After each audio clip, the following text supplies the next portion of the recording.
La seule chose qui fatigue, vous n'allez pas comprendre. la seule chose qui fatigue la Guinée, la seule chose qui fatigue la culture guinéenne, on doit mettre une politique en place pour que la Guinée aussi a des sponsoring. Même si tu es à la mode, tu dois avoir un vrai sponsor.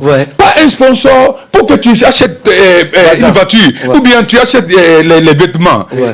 Quand on te donne un sponsor pour que tu fasses ton projet. Évidemment. Et les miniers peuvent faire ça. Il y a beaucoup de personnes, des personnes qui gagnent des milliards de francs guinéens par jour en Guinée. Il y a des sociétés qui gagnent milliards de francs guinéens, mais ils ne contribuent pas pour la culture. Et c'est la culture qui est le vitrine d'un pays. Évidemment. Mais quand on peut parler, comme on est en train de parler, on est en train de parler des ambassadeurs, des Takana Zayo, des Yelkawa Bintou, des Azaya, des Sulbank, des Sikrezi, des Amnata Kamisoko, des Bambino. Pourquoi personne? Non, écoute-moi très bien. Moi, je ne blague pas. Oui, j'entends de parler, écoute-moi très bien. Moi, j'ai en train de parler pour que nous tous, on vend la culture guinéenne. C'est une goutte d'eau. Écoute-moi très bien.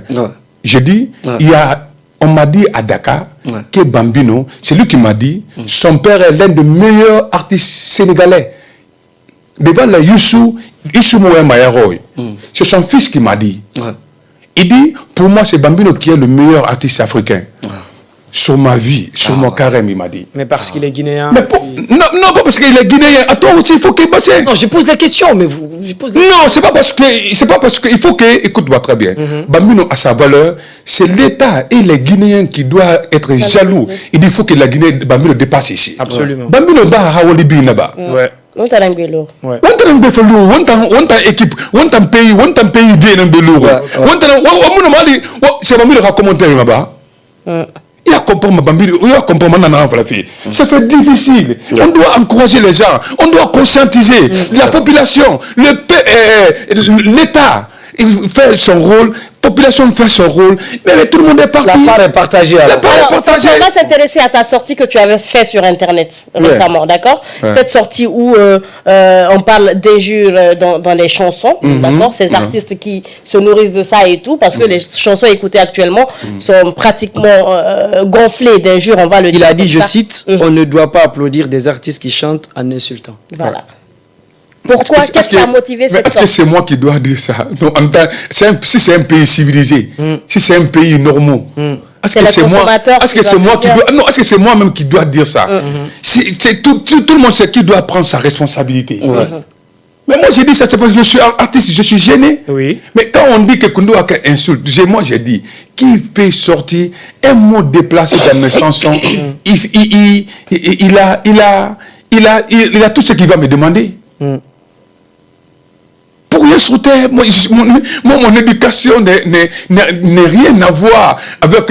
Même si on me donne $1 million pour une chanson, je ne veux pas insulter. Mais mes chers messieurs, lorsque les gens vous écoutent, on se dit que vous êtes un peu dans l'exhibitionnisme. Ouais, mais c'est parce que... Comme on le dit dans le jargon... Mais quand je dis par exemple... quand je dis par exemple... famille... Quand je parle par exemple... Famille Goro Forêt. Fais-moi ma population bien aidé naki et bien na yuge masara. Famille bien na kia masara. Il a fait la famille beaucoup de gamana tout mon beau tout le monde voulait que ça change. Non, tout le monde voulait que ça change. Après, il est fait Goro Forêt. Il veut plus qu'on parle de Goro Forêt. Il fait l'éducation maintenant. On m'a donné 3 cette fois-ci. Kalom, Matam et puis Dixin. En 2004. On m'a donné 3 cette fois-ci à cause de Goro Forêt.